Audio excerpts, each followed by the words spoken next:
So what are you psyched about right now? What are you excited about? And here's the fun thing. You'll always see that when you're really, really, really in your excitement, in your flow, in your passion, in that space, and I'll explain later how this all ties into manifesting your reality, but this is the basis, this is the most important part of it. When you are tapped into yourself, literally tapped into all of yourself, when you're turned on, when you're riding that wave of resonance or excitement or joy, you are not of this world in the sense that you're not physically focused, you're not physically based, you're not equating reality as we would call reality, like physical circumstantial reality. You're not really seeing that. You're not really equating that with who you are, what you want to be expressing, how you want to express that, how you want to experience yourself. All of that is free from the room that we're in at this point. The checks you need to pay.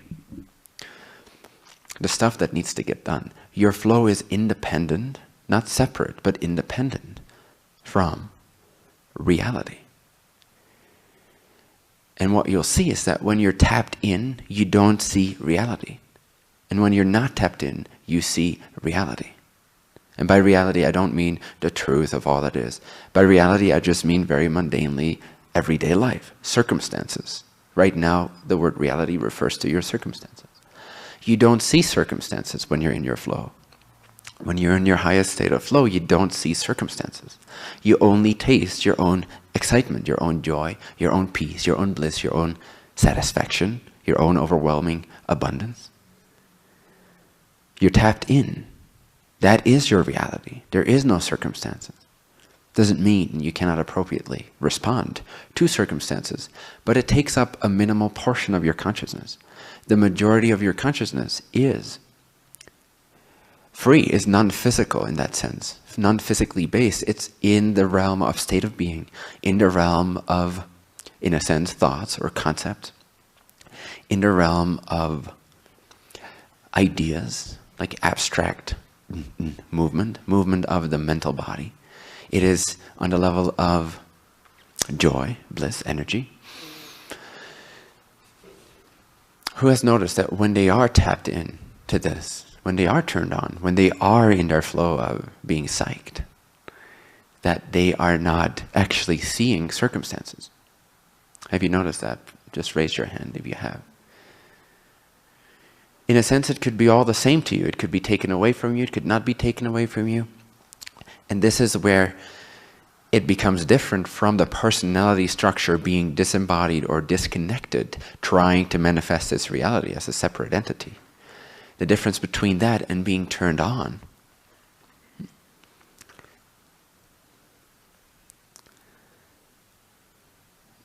is that things can be taken away from you or not. It's all the same because you're not focused in on the level, on the realm of circumstances. Or if you are, it's just to notice, just to make observations. Just as a mirror that you peek in briefly to, oh, that's interesting reflection. How does that fit into my flow or not? How does that add to my expansion, to my wisdom, to my clarity, to my love, to my passion? And how can I add my passion to whatever is around me? Not by getting it out of me and placing it over there, but by remaining in my own non-physically focused state of energy. Does this make sense so far? The difference between being circumstantially focused into the things and the circumstances and the people and everything that seems to dictate your life. And you can also automatically feel that sense of being a victim of life, which again is being separate, which again is being not plugged in. Therefore, to be attentive to reality, which is what we're all teaching each other, and not you guys, but everyone else, is to be separate. We are constantly reinforcing, don't tap into your joy. Don't tap into your well of abundance. Don't tap into your joy and creativity and bliss. Because it's selfish. It separates you from everyone else. But the opposite is true. Can you see that? When you don't do that, you're separating yourself. You feel like you're a victim. You're focused 99.9% on your circumstances. That's where you derive your sense of identity from. And you can only do that if there's two things. In your joy, there's only one thing. There's only being. There's only beingness. Your attention turns from duality in that sense to oneness, to presence, to beingness. From things and doing to being. Doesn't mean you're not doing, doesn't mean you're not expressing, but it happens as a natural side effect of working or being conscious to the level of being, which is one. There's only one beingness, only one being. So when you're tapped in to yourself, when you're tuned into what excites you, what you wish to create, whatever that may be, and believe me, you wish to create something, otherwise you would not be here. It can be very abstract, it can be very abnormal, it can be very unconventional. It may not seem to have any form, any shape. It may not seem to be obvious. It may not seem to have a label given by society. It may not be being a lawyer, being a doctor. It may be something very new, something very abstract, something very undefined. Nevertheless, you are here to constantly co-create. If not, again, you would simply drop dead, or your body would. So you're here because you're here to create, you're here to expand, you're here to experience. And the only way to effectively do that is to tune into yourself, to be tapped in, to being psyched, to be free, to be detached from the circumstances so that you can get to know that space, free from circumstances, free from the circumstantial focus. Again, does that make sense so far? Try to get a real feel for that, because that's the most usable thing, the most practicable. The most practical thing is for you to right now tune into the back and forth of circumstance focus, which instantly creates the separation victimization state, or the beingness focus, which instantly gets you tuned into something that excites you, something that is flowing, something that is juicy, something that is beautiful, something that is divine, something that is abundant, something that is tuned in, tapped in.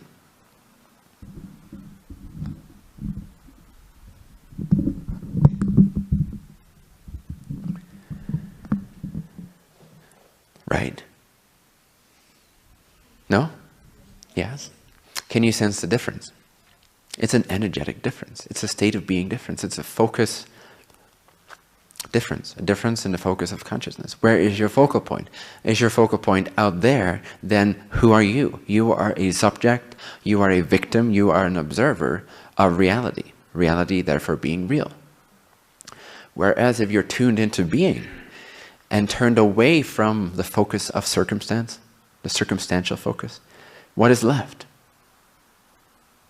If you let the emptiness, which is really all it is, the empty mirror, the smoke and mirrors of appearances, if you just let them be themselves for a moment, let them be the emptiness that they are, let them be the non-substance that they are, suddenly, boom, something happens. You expand. There's clarity of vision, once again. There is perhaps even one-pointedness of vision in certain ways. Intentionality, desire, freedom, the vision who you are, as well as the vision of just the clarity of vision itself, the clarity of seeing or being itself. Does that make sense? So you gain both the peace and the freedom and the clarity of presence, isness, consciousness. The moment you take that step away from being focused into circumstances, instantaneously, when you just let circumstances be the empty smoke and mirrors that they are, it's like your aura can breathe again. It's like not your physical lungs, although they can follow too. It's like your energetic lungs, like have been underwater for so long, and now they're breathing and expanding, and you feel the aliveness rush through your being and your body again. You're tuned in, you're psyched, you're turned on. Why? Because you have remembered that circumstances are just mirrors, smoke and mirrors. They are not real. They are not meant to dictate reality. They are not meant to dictate these divine gods and goddesses that are all meant to co-create from a place of freedom, from a place of joy, from a place of being tuned in and tapped in and receiving the benefit of this abundant joy. You are all meant to shape life, energetically, vibrationally.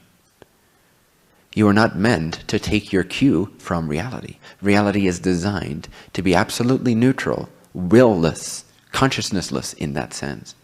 It is meant for you to shape, but not by creating this separative focus of I am an individual inside of a reality that I can mess around with. All of it is inside of consciousness, and all of it is dictated effortlessly and outside of your ability to necessarily comprehend how or why or when. But all of it is dictated vibrationally through consciousness. All you need to do is let go of circumstantial focus. Let your energetic lungs breathe in the passion again, the life, which is the feeling of being plugged back into the motherboard of all that is, into the support, the abundant support that is everything that exists, creation itself, the one's love affair with itself. And then you're tuned in, and then from that being tuned in, instantaneously your focus shifts, your priorities shift. Your fears start to fade away. Empowerment arises. Non-duality, clarity of vision arises. Inseparability is felt, not just thought of, not just recognized, but experienced. You are inseparable. All because you're tuned in. Again, this is very person transcendent, to be tuned into your bliss, your individually unique co-creatorship meant to be bliss. To be tapped into that is to become more of all that is and not less of or separate from. Do you all feel that paradox? Yet the truth of it, that to be tapped in to what's true for you, what resonates, to be free from circumstances, is actually the least selfish thing you can do. And it's the most beneficial thing to do for you as an individual portion of this co-creatorship that is everything that exists. In other words, is the slate cleared for you to feel confident that this is a proper approach for you? Does it resonate? Or do you doubt? Do you doubt the truth, perhaps, of what I just shared? Do you doubt that if you tap into what excites you, everything will go to hell? Or you will go to hell because you're enjoying yourself, right? Which is punishable by hell, no? In some circles. So do you feel free to walk your path, to be your blissful self? To be psyched. What are you psyched about today? And has that taken up more of your attention, more of your energy than the things you need to do? The house you live in, the bills you need to pay, where you need to go, when you need to be there, the appointments you have, the work you need to do. What will set you free from all that in the future, in the far distant future, or in the very near future? Hopes, fears, same thing. Or have you been truly tapped in to this endless well of abundance, free from the physicalized, circumstantial, victimized focus on out there? Have you been in here as one being, inseparable from its creation, excited, only looking outward to notice certain things, learn certain things, and expand from them even further, and extend a hand wherever appropriate? Have you lived that way today? Or